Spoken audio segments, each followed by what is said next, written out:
Good morning, everyone, and welcome to Science with Jane. I'm so excited to be here today. Today's show, even though I'm recording on April 17th, is actually really for Earth Day, which is April 22nd. This is a combo Earth Day and conservation of mass topic, which you will learn about in a moment. So Earth Day this year is celebrating its 50th anniversary, which means the first Earth Day was 50 years ago on April 22nd in 1970. And it was organized as a day to teach other people and teach yourself about the importance of the environment, and also to take action to try to get the government to help preserve the environment and not have things be so yucky in terms of pollution. It was started in the United States, but now Earth Day is celebrated around the world. This year, people will be celebrating Earth Day at home, remotely, and maybe doing things in their own home to help the environment.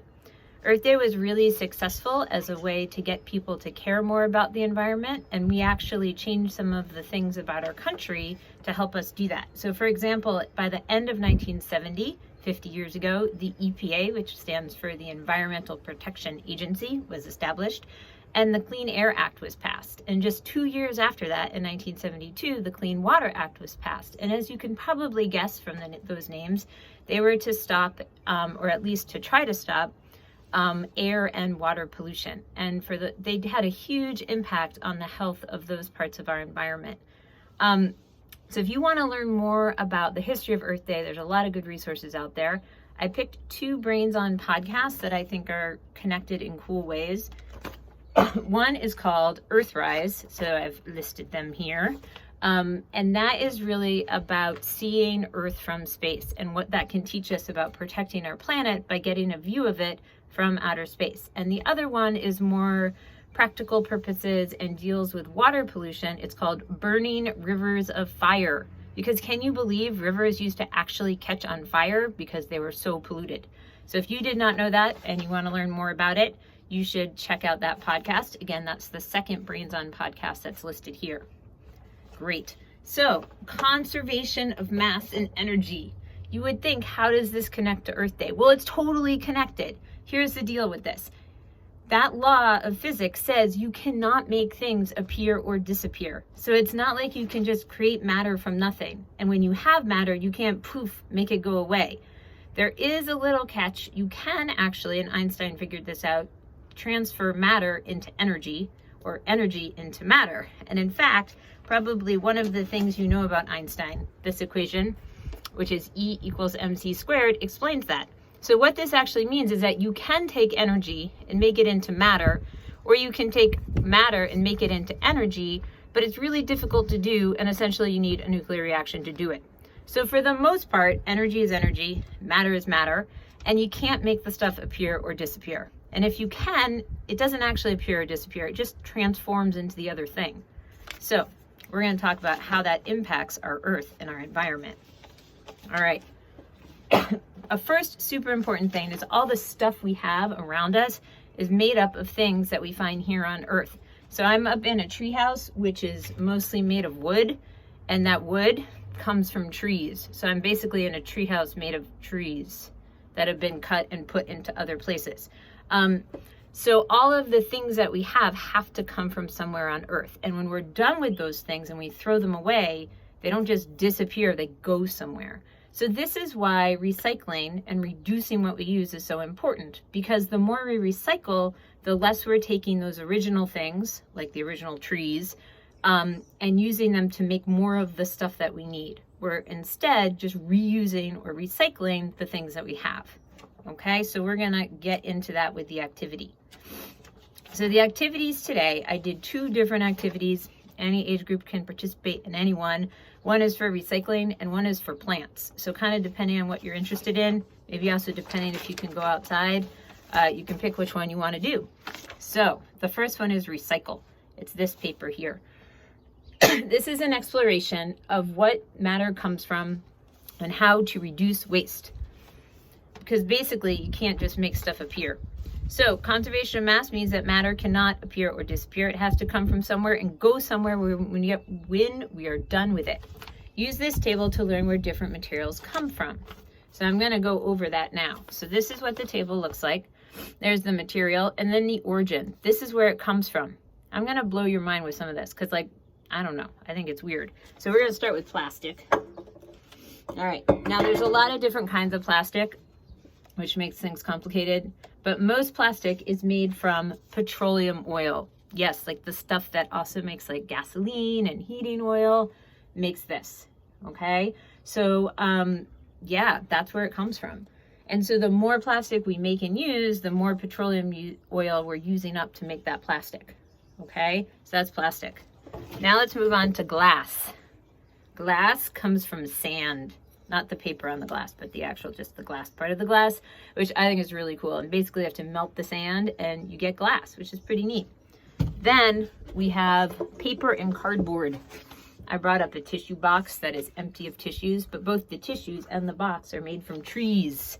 It's basically wood that's been pulped down to make paper or cardboard or tissues. Okay, and now we have metal, like this lovely can of seltzer. Seltzer. So metal actually comes from what's called ore, which are rocks that have a high percentage of metal in them. And then you kind of have to break apart the rock and take just the metal out.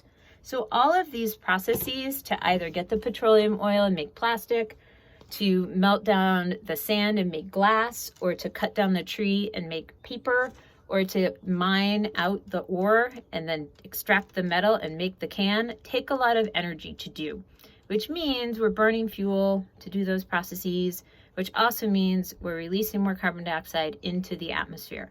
Generally speaking, recycling these materials allows there to be less fuel use, and then you don't end up throwing the thing away. Instead, you end up like remelting the glass and making more glass, okay? So recycling is an awesome thing to do. So here's this next row in the column.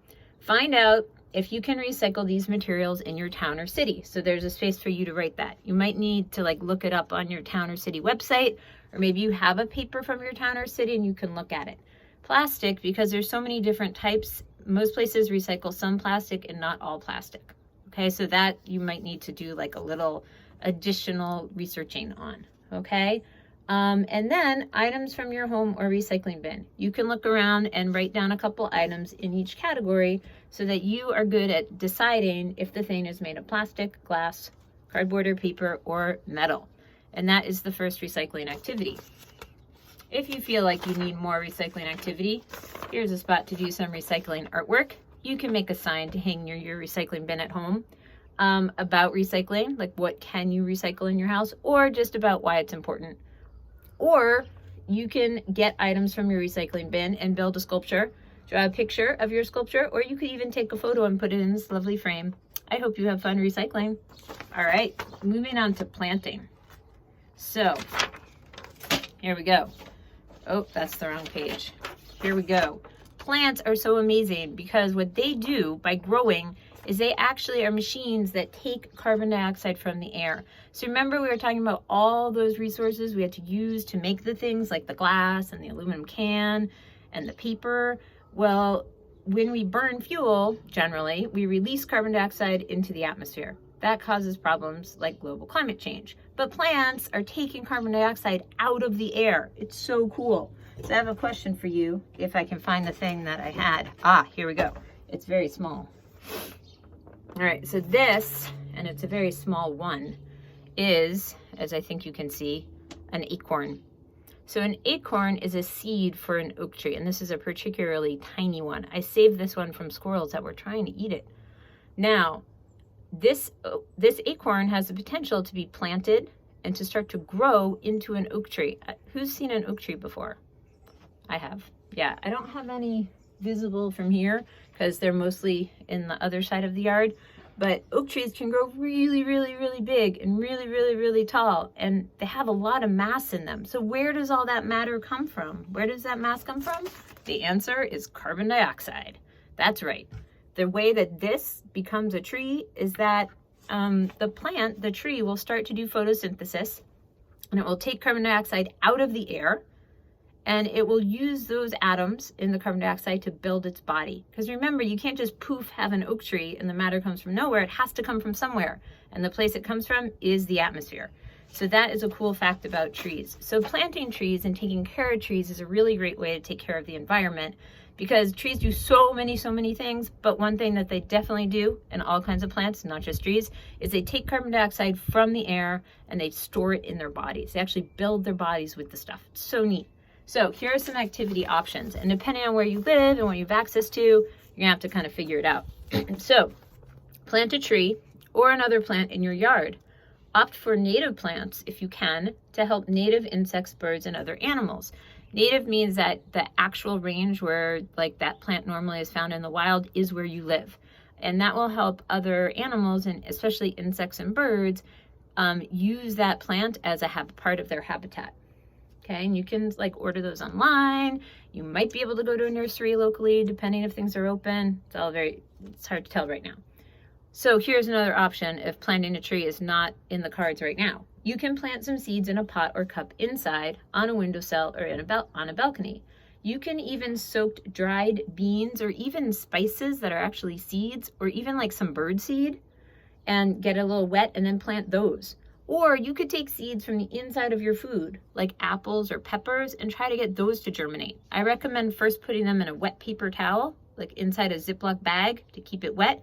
And then once they start to get a little root, you can move them to some soil. You can also do that with the tops of a carrot. You can chop off the top part of the carrot and plant that and see if you can get the green part to grow. Or even a wedge of potato. So there's lots of ways you can try to get stuff that you wouldn't really think normally you would try to grow from your kitchen and see if you can grow it. Or option 3, take care of a tree or other plant that is already growing. You can help by putting organic compost or leaf mulch around the base of the tree. You can give it water during hot, dry times, like in the summer, and kind of check in on that tree. That can be your special tree to take care of. Or other plant, doesn't have to be a tree. Here on the next page, you can draw a picture or take a photo of your plant, record the date. You can draw or photo again on another date to document what has changed. So you could do this totally on, if I can find my piece of paper, on this piece of paper, or you can just use a notebook or any other piece of paper you want to keep track of your plant. So once again, happy 50th anniversary of Earth Day. I hope you have an awesome Earth Day. I hope everyone's doing well. I hope you celebrate by either doing something cool with recycling, huge, awesome sculptures, or taking care of a tree, or just investigating the plants that are already growing around your house. All right, thanks very much. Have an awesome day. Bye.